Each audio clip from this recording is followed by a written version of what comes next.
नमस्कार प्रिय विद्यार्थियों।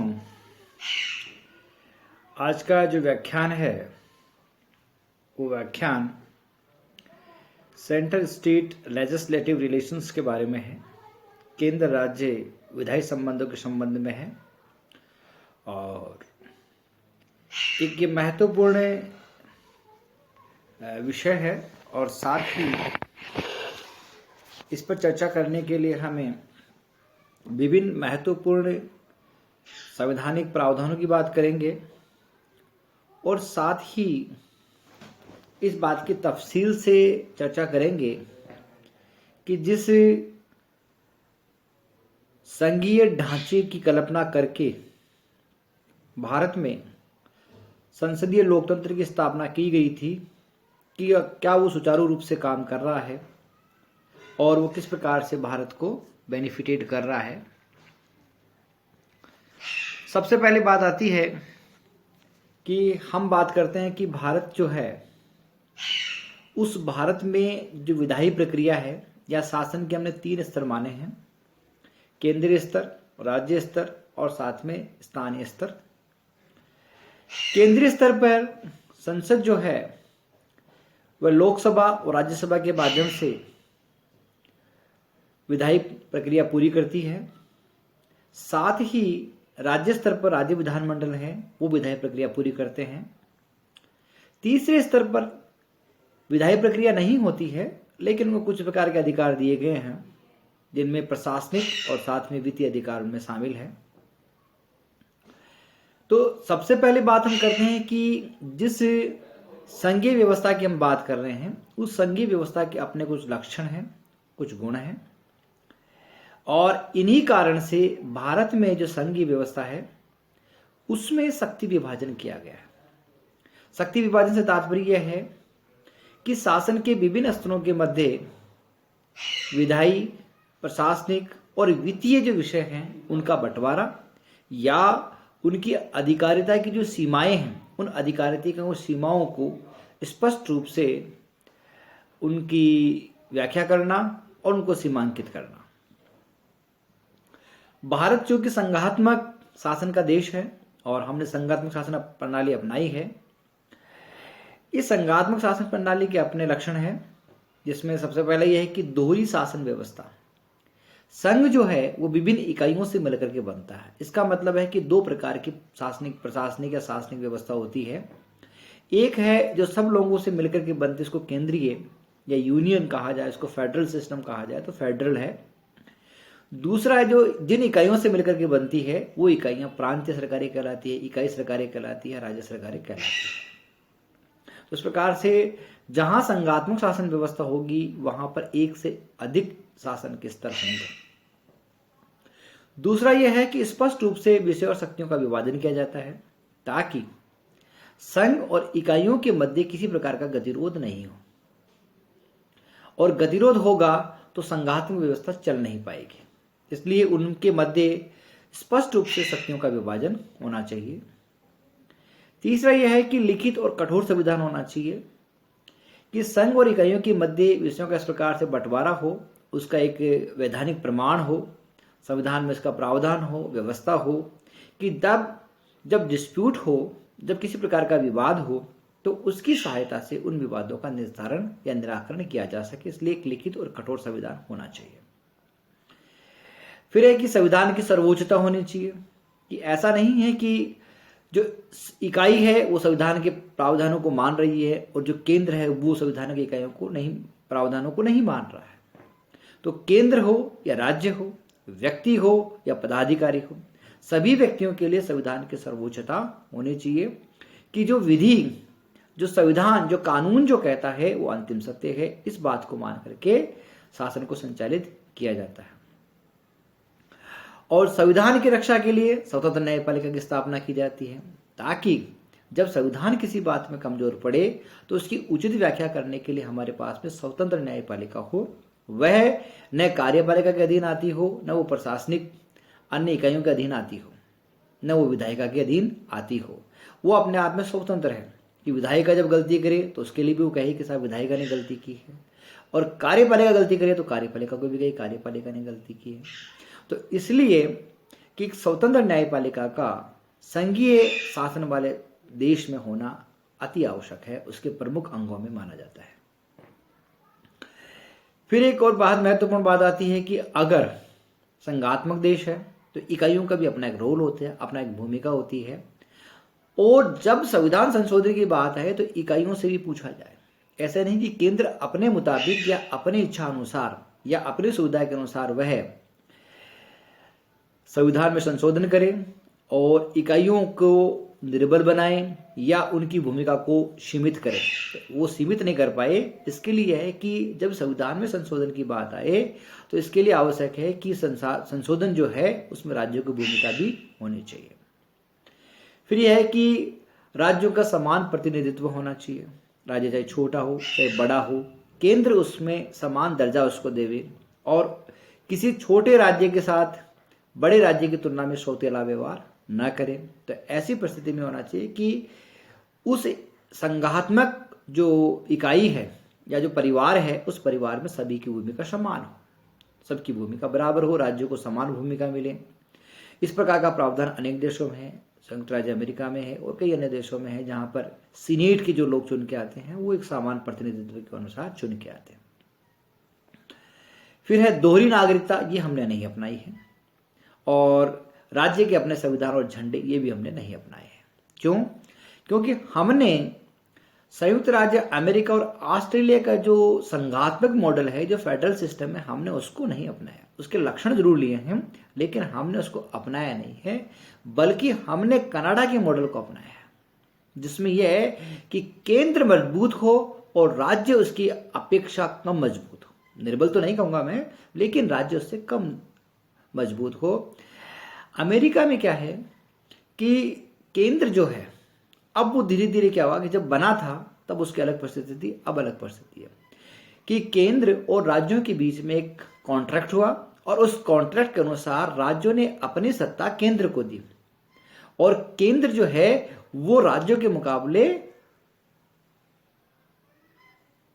मजबूत नहीं होता है। इसका मतलब यह है कि अमेरिका ने अब सुधार करके अपने केंद्र को मजबूत किया है और साथ में जो उसने फेडरल सिस्टम का या जो फेडरल का जो उसने कॉन्स्टिट्यूशन बना रखा है उसमें केवल फेडरल या यूनियन के बारे में ही प्रावधान है, राज्यों के अपने कोई प्रावधान नहीं है। राज्यों के प्रावधान अपने अपने संविधान और अपने अपने हिसाब से। हमने अपनाया कि हमारा जो संविधान है वो एक ही होगा, चाहे राज्य अपनाए चाहे संघ अपनाए, और उन सब में उन सब का वर्णन होगा, चाहे राज्य का वर्णन होगा और संघ का भी वर्णन होगा। तो इस भांति हमने कनाडा मॉडल को अपना करके केंद्र को मजबूत बनाया है और राज्यों को उसके अपेक्षा में कम मजबूत बनाया है। इसलिए हमारे यहाँ पर जो संघात्मक शासन प्रणाली है वो पूरी तरह से संघात्मक न होकर के बल्कि यूनियन स्टाइल की या परिसंघात्मक शासन प्रणाली हमारे यहाँ पर पाई जाती है।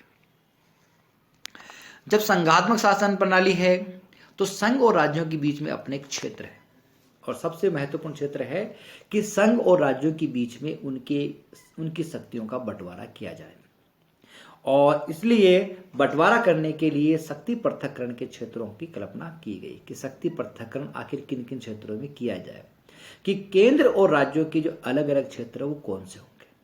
तो सबसे पहला महत्वपूर्ण है कि विधायी संबंध, कि सबसे पहले बात आती है कि विधायी संबंधों में या विधायी जो विषय हैं उन विषयों का बंटवारा किया जाए। दूसरा यह है कि क्योंकि केंद्र और राज्यों को अपने शासन प्रशासन को चलाने के लिए वित्त की आवश्यकता होती है और वित्त प्रशासन का रक्त होता है और बिना रक्त के कोई भी जीवित नहीं रहता। अगर हम राज्य को एक जीव रूपी संरचना माने तो स्वाभाविक रूप से है कि राज्य को चलाने के लिए रक्त रूपी वित्त या वित्त रूपी रक्त का हमें कहते कि सहारा लेना ही होगा। तो वित्तीय संबंधों का बंटवारा किया जाना चाहिए। साथ ही प्रशासनिक संबंधों का बंटवारा किया जाना चाहिए कि केंद्र और राज्यों के बीच में विभिन्न प्रकार की जो गतिविधियां हैं आखिर वो करने तो एक ही प्रकार के नागरिकों के लिए। अगर हम ये कहें कि साहब संयुक्त राज्य अमेरिका का न्यूयॉर्क जो स्टेट है उसके नागरिकों की जो आवश्यकताएं हैं वो कैलिफोर्निया के नागरिकों से अलग हो सकती है, लेकिन जब वाशिंगटन डीसी या जब फेडरल सिस्टम देखिएगा तो दोनों को एक नज़र से देखिएगा। तो इसलिए उनके मध्य प्रशासनिक जो प्रबंध है, जो संबंध है, उनको बेहतर कैसे बनाया जा सके, इसके लिए भी प्रशासनिक संबंधों की व्याख्या की जानी चाहिए। और साथ ही है कि अंतर्राज्यीय परिषद के एक राज्य से दूसरे राज्य के बीच में जो संबंध है उनका भी बंटवारा होना चाहिए, वो किन किन क्षेत्रों में अपनी भूमिका निभाएंगे। तो इस प्रकार से केंद्र राज्य संबंधों की जब चर्चा की जाती है तो विधायी संबंध, वित्तीय संबंध, प्रशासनिक संबंधों की चिंता या चर्चा की जाती है। अब हम ये बात करते हैं कि साहब जो विधायी संबंध है वो भारत में किस प्रकार से है और भारत में विधायी संबंधों के लिए क्या कहा गया है। तो हमने कहा कि भारत में जब संघात्मक शासन प्रणाली है तो इसका तात्पर्य है कि संघ अपने लिए विधि, कानून और व्यवस्था अपने उनकी अलग होगी और राज्य जो है उनकी विधि, कानून और प्रशासनिक व्यवस्था उनकी अलग होगी। इसका मतलब है कि दोनों के बीच में शक्ति विभाजन पाया जाता है। और इसी कारण से भारत के संविधान के अनुच्छेद 245 में यह कहा गया है कि इस संविधान के उपबंधों के अधीन रहते हुए संसद भारत के संपूर्ण राज्य क्षेत्र या उसके किसी भी भाग के लिए विधि बना सकेगी। इसका मतलब है कि संसद की जो अधिकारिता है वो भारत के संपूर्ण क्षेत्र पे, वो किसी भी राज्य के अधीन आता हो उससे कोई तात्पर्य नहीं है, कोई विशेष नहीं बन जाता इसके लिए। तो भारत की जो संसद है वो संपूर्ण भारतीय क्षेत्र के लिए, उपमहाद्वीप के लिए, जिसमें भारत राज्य शामिल है, उसके लिए विधि बना सकेगी। इसी प्रकार से जो विधानमंडल है वो अपने निश्चित या सीमित क्षेत्र में जो एक राज्य के लिए परिभाषित किया गया है तो राज्य विधानमंडल उसमें अपने अधिकारिता का उपयोग करेगा और विधि और कानून का निर्माण करेगा। तो आर्टिकल 245 जो है वो बताता है कि विधि निर्माण की जो अधिकारिता है वो कहाँ तक होगी, संसद की पूरे भारत में और राज्य की अपने अपने क्षेत्रों में। उसके बाद आर्टिकल 246 में संघ और राज्यों के बीच में शक्तियों का विभाजन को मौलिक रूप दिया गया है और इसके लिए 7वीं अनुसूची भारतीय संविधान में जोड़ी गई है और इस सूची में 3 सूचियों का वर्णन किया गया है, संघ सूची, राज्य सूची और संवर्धित सूची। सेंट्रल लिस्ट से तात्पर्य है कि वो जहां पर संसद की अधिकारिता है। संघ सूची में 97 विषय शामिल किए गए थे प्रारंभ में संविधान के समय और अब वर्तमान में ये बढ़कर के 100 हो गए, लेकिन इनका क्रमांक 97 ही है, इनका क्रमांक आज भी नहीं बदला है। दूसरा है राज्य सूची में 66 विषय उस समय रखे गए थे और वर्तमान में 62 विषय हैं। शिक्षा, वन, वन्य जीव जंतु एवं पक्षी, ये जो 4 विषय हैं, इन विषयों को क्योंकि भारत में एक रूपता लाने के लिए इन विषयों को संवर्धित सूची में परिवर्तित कर दिया गया है, शामिल कर दिया गया है, लेकिन इनका क्रमांक अभी भी राज्य सूची में ही बोलता है।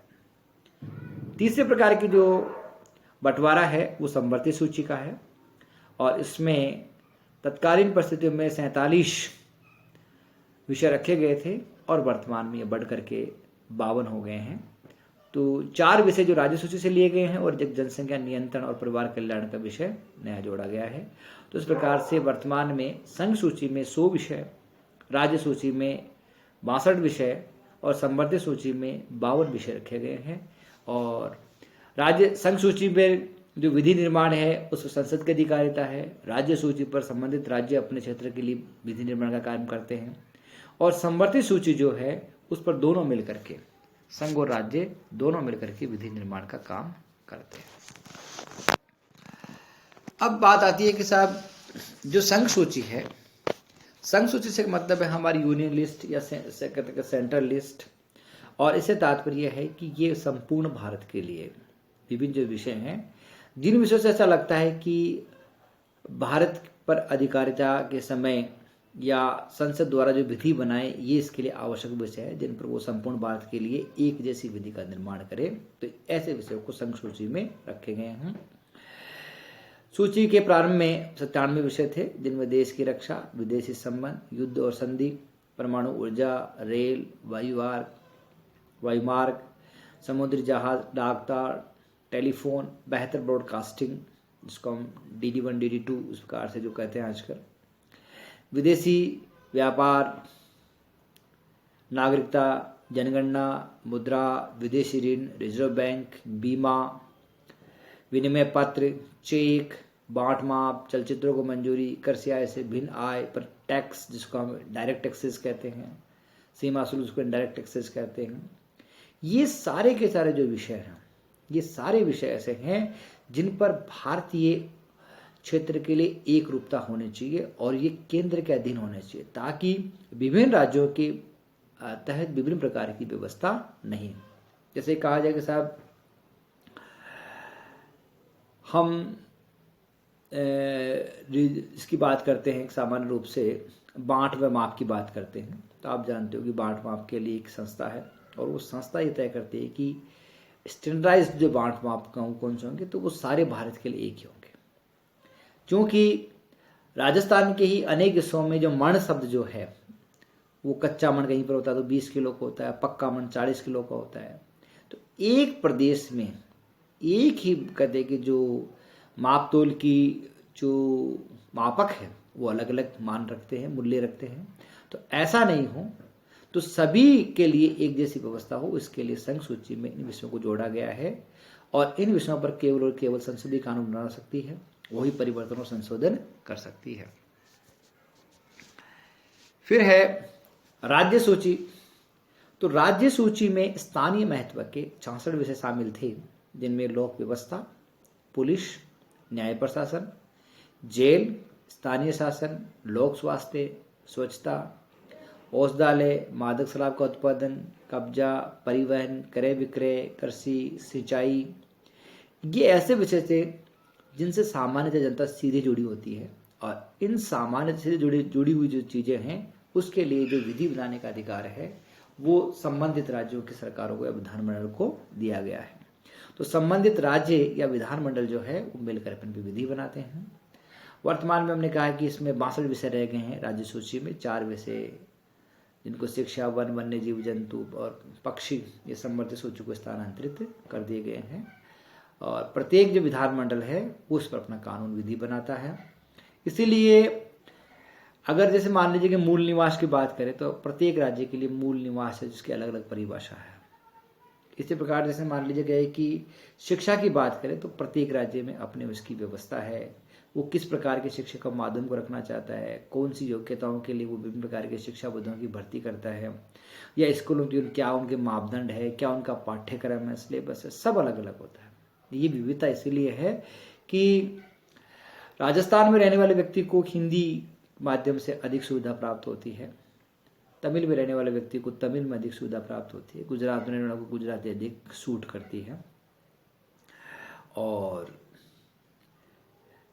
मणिपुर में रहने वाले को मणिपुरी अधिक सूट करे। शायद ज़्यादा अच्छी और भाषा में वो शिक्षा को ज़्यादा अच्छे से प्राप्त कर सके। इसीलिए स्थानीय क्षेत्रों को ध्यान रखते हुए यह स्थानीय विषयों को राज्य सूची में शामिल किया गया है और वो राज्य सूची जो है वो प्रत्येक राज्य के द्वारा उस पर विधि कानून बनाए जाते हैं और उनका उपयोग किया जाता है। समवर्ती सूची का तात्पर्य यह है कि इस पर केंद्र और राज्य कई सारे ऐसे विषय हैं जब जिसमें केंद्र सभी क्षेत्रों के लिए एक जैसे कानून नहीं बना सकता। हाँ, वो ही चाहता है कि उसमें एक रूपता जरूर रहे।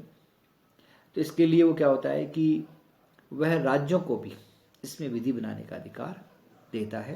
तो ये समवर्ती सूची की विशेषता है।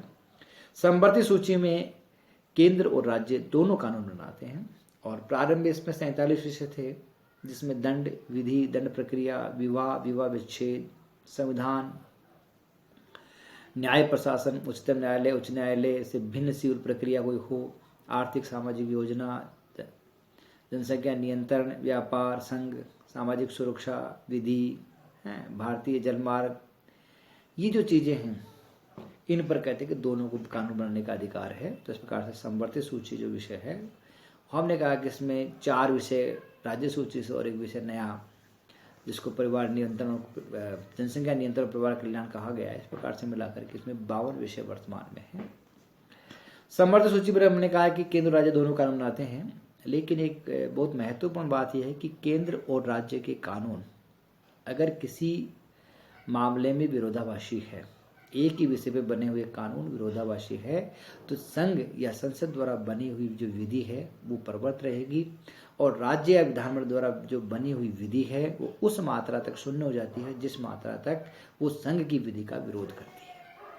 तो स्वाभाविक बात है कि कनाडा का जो हमने मॉडल अपनाया था वो यही है कि केंद्र की जो विधि है वो मान्य है, राज्यों की विधि उसकी विरोध की मात्रा तक शून्य कर दी जाती है। फिर है कि जो शक्तियां न संघ सूची में है, न राज्य सूची में है, न संवर्धित सूची में, ऐसे विषय छूट जाते हैं, ऐसे नए विषय उत्पन्न भी होते हैं, पैदा भी होते हैं, और ऐसे विषय को हम अवशिष्ट शक्तियां कहते हैं। जो नए, जैसे मान लीजिए आईटी है, आज साइबर क्राइम है, ये जो नए विषय आए हैं, तो इन विषयों का अगर जन्म हुआ है तो किसी विभिन्न परिस्थितियों के कारण से हुआ है, और ऐसे विषयों को अवशिष्ट शक्तियां कहा जाता है। और भारत के संविधान के अनुच्छेद 248 में इसके लिए जो व्यवस्था की गई है वो ये है कि अवशिष्ट शक्तियां केंद्रीय विधानमंडल को दी गई है, केवल और केवल उन पर संसद कानून बना सकता है। मैं ये कह रहा था कि कनाडा मॉडल है जिसमें अवशिष्ट शक्तियां केंद्र को दी जाती है। अमेरिका और ऑस्ट्रेलिया जो संघीय शासन के देश है वहां पर अवशिष्ट शक्तियां राज्यों के पास रहती है। तो जिसके पास में अवशिष्ट शक्तियां रहती है उसकी भूमिका ज़्यादा महत्वपूर्ण है, वो ज़्यादा मजबूत है, और जिसके पास में आवंटित शक्तियां रहती है उसकी अपेक्षा कम है। इसलिए भारत में केंद्र सरकार जो है वो अधिक मजबूत है। अब महत्वपूर्ण बात आती है कि केंद्र और राज्यों के बीच में हम विषयों का बंटवारा कर रहे हैं, और केंद्र और राज्य जो है वो अपने अपने क्षेत्र में विधि निर्माण, कानून, प्रक्रिया, प्रशासनिक व्यवस्था, नियमन, व्यवस्थापन सब करते हैं। लेकिन फिर भी केंद्र और राज्यों के बीच में विभिन्न बातों को लेकर कभी कहीं न कहीं डिस्प्यूट हो जाता है, कहीं न कहीं विवाद हो जाता है, और कई बार ऐसी परिस्थितियां भी बन जाती है कि केंद्र को राज्यों में हस्तक्षेप करना पड़ता है, या राज्य सूची किसी विषय पर कानून या विधि बनानी पड़ती है। तो इसके लिए एक व्यवस्था संविधान में सबसे पहले व्यवस्था की गई थी, आर्टिकल 249, जो ये कहता है कि राज्य सूची का जो विषय है उसको राष्ट्रीय महत्व का होने पर अगर केंद्रीय विधानमंडल की जो उच्च सदन है, राज्यसभा, उसको ये लगता है,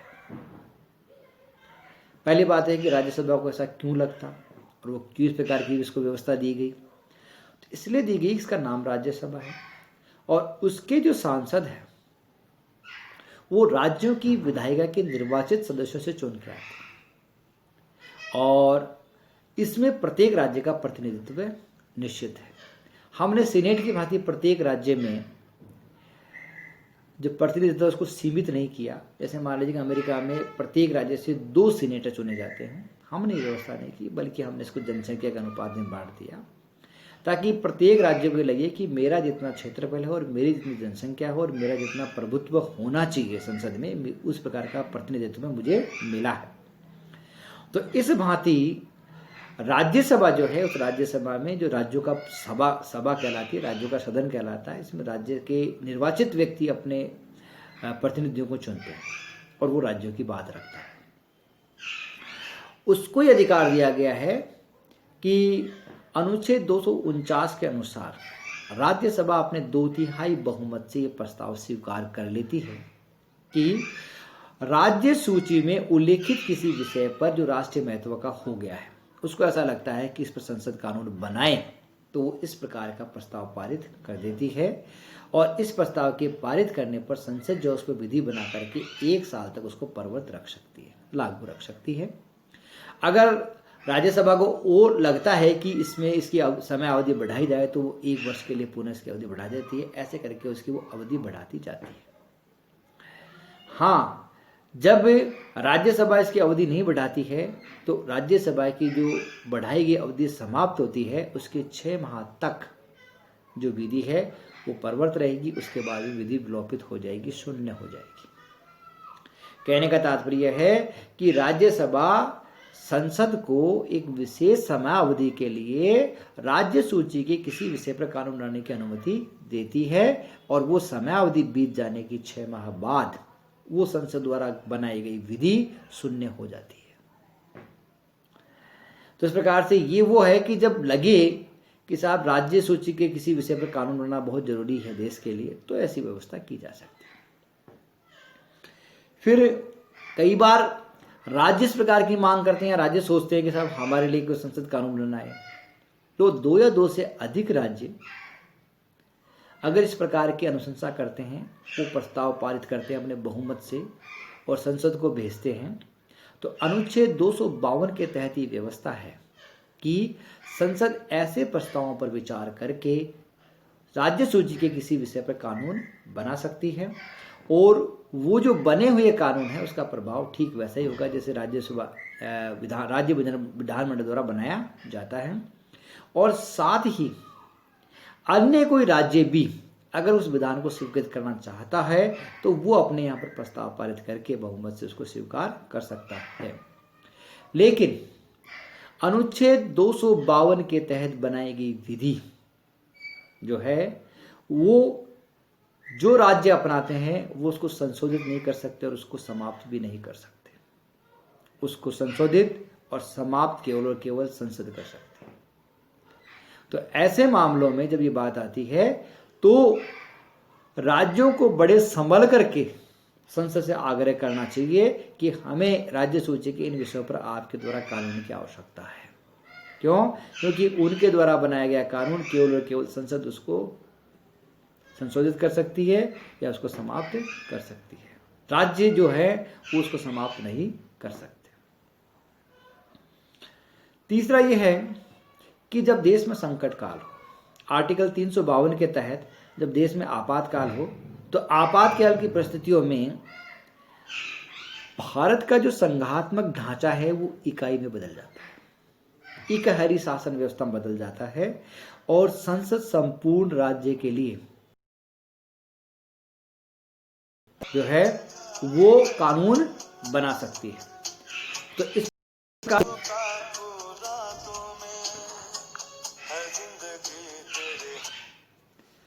प्रकार से हम ये देखते हैं कि जो संसद है वो जब आपातकाल का दौर चालू हो तो उस आपातकाल के दौर में जो विधि बनाती है वो विधि जो है वो सभी संपूर्ण भारत के लिए बनाई जाती है और उस समय उसको किसी की अनुमति की आवश्यकता भी नहीं होती और राज्यों के प्रस्ताव की आवश्यकता भी नहीं होती।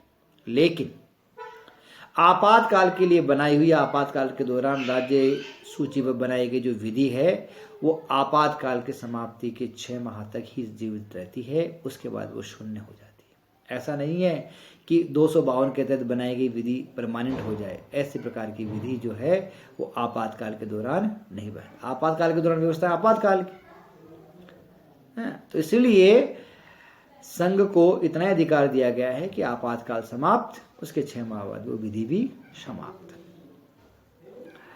फिर आर्टिकल 253 में व्यवस्था की गई है कि अगर भारत सरकार विभिन्न प्रकार की जो विदेशों से संधि और विभिन्न प्रकार के जो समझौते करती है, उन समझौतों को लागू करने के लिए कई बार ऐसी परिस्थिति आती है कि उसको राज्य सूची के किसी विषय पर कानून बनाने की आवश्यकता हो, तो वह बिना किसी की अनुमति के वो कानून बना सकती है।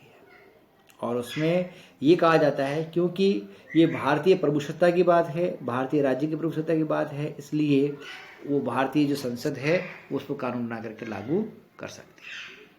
तो इस प्रकार से ये विभिन्न प्रकार की व्यवस्था आर्टिकल 249, आर्टिकल 252, 250, 253 ये व्यवस्था है जिसके तहत संसद जो है या संघ है वो राज्य सूची किसी विषय पर कानून बना सकता है। अब एक महत्वपूर्ण बात मैंने ये लिख दिया आज क्या कि राज्य की विधायी शक्ति पर संसद का अतिक्रमण ये होता तो नहीं है और होता भी है, इसको अतिक्रमण तो नहीं कहा जाना चाहिए लेकिन ये अतिक्रमण है। व्यवस्था यह है कि आर्टिकल 356 के तहत जब राज्यपाल को या संघ को ये इस बात का भान हो जाए या आभास हो जाए कि राज्य का जो प्रशासनिक तंत्र है वो संवैधानिक प्रावधानों के अनुसार नहीं चल रहा है, तो ऐसी परिस्थिति में वहाँ पर 356 के तहत राष्ट्रपति शासन की अनुशंसा करके राष्ट्रपति शासन लगाया जाता है। और उस दौरान राज्य की जो विधायी शक्ति है या जो विधानमंडल है वो निलंबित रहता है। जब राज्य का विधानमंडल निलंबित रहता है तो राज्यों के लोगों की आवश्यकताओं के लिए जो केंद्र सरकार है या जो संघ है या जो संसद है वो उस पर विधि बना सकती है। लेकिन वही बात है कि ये आपात व्यवस्था है तो आपातकाल तक ही व्यवस्था रहेगी। जैसे ही राष्ट्रपति शासन हटा उसके 6 माह के भीतर भी जो बनाई गई विधियां हैं वो सब शून्य हो जाती है। तो इस प्रकार से क्या है कि ये केंद्र, कई बार इस प्रकार की परिस्थितियां आती है कि केंद्र में सरकार जो है वो अलग दल की है, राज्य में सरकार अलग दल की है, राज्य सरकार के पास में बहुमत नहीं है या राज्य सरकार से कोई बहुत बड़ी गलती हो गई है या कोई अव्यवस्था हो गई है, तो इन आधार पर जो संघ है वो राज्य से उसकी शक्ति छीन करके और उनका उपयोग करते हुए उनके लिए संघ और विधि और कानून का निर्माण कर देता है। तो ये अतिक्रमण कहलाता है। फिर ये जो महत्वपूर्ण बात यह है कि आर्टिकल 304 जो है वो इस प्रकार की व्यवस्था करता है कि कुछ जो प्रस्ताव है, कुछ जो विधेयक है, उनको प्रस्तुत करने से पहले राष्ट्रपति की आवश्यकता होती है या संघ की आवश्यकता होती है अनुमति की, या प्रस्ताव या विधेयक बनने के बाद अनुमति के लिए राष्ट्रपति की आवश्यकता होती है।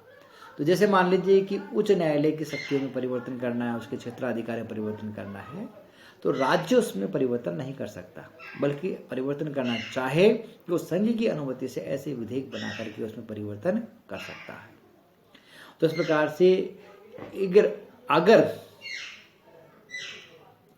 विधानमंडल में अगर ऐसे प्रस्ताव लाए जाते हैं जिनमें राष्ट्रपति की पूर्व स्वीकृति की आवश्यकता है, तो वो विधेयक बनने के बाद में राष्ट्रपति की अनुमति के लिए भी भेजे जाते हैं। आर्टिकल 200 में ये व्यवस्था की गई है कि राज्यपाल को जब ये लगता है कि इस विषय पर संघ की स्वीकृति की भी आवश्यकता है और साथ ही जो राष्ट्रपति की अनुमति की भी आवश्यकता है, तो वो विधेयकों को राष्ट्रपति के लिए भेज सकता है या रोक सकता है। तो इस प्रकार से जो राज्य है वह राज्य सूची के विषय पर कानून बनाता है, नियम विधि बनाता है, लागू करता है, व्यवस्थापन करता है, प्रबंध करता है उन कार्यों का, business of the state list. In spite of all this, इन सब चीज़ों के होने के बावजूद भी कहीं न कहीं जो राज्य है वो केंद्र के समकक्ष नहीं है, या the state legislature is not equivalent to the central or the union legislature, and the union legislature is more effective and dominating in the legislation. So we can conclude that the India is a federal system state. In spite of being the federal system, the center or the parliament is more effective, more efficient, and more dominating in the field of legislation in spite of the state assemblies and the state legislature. Thank you very much.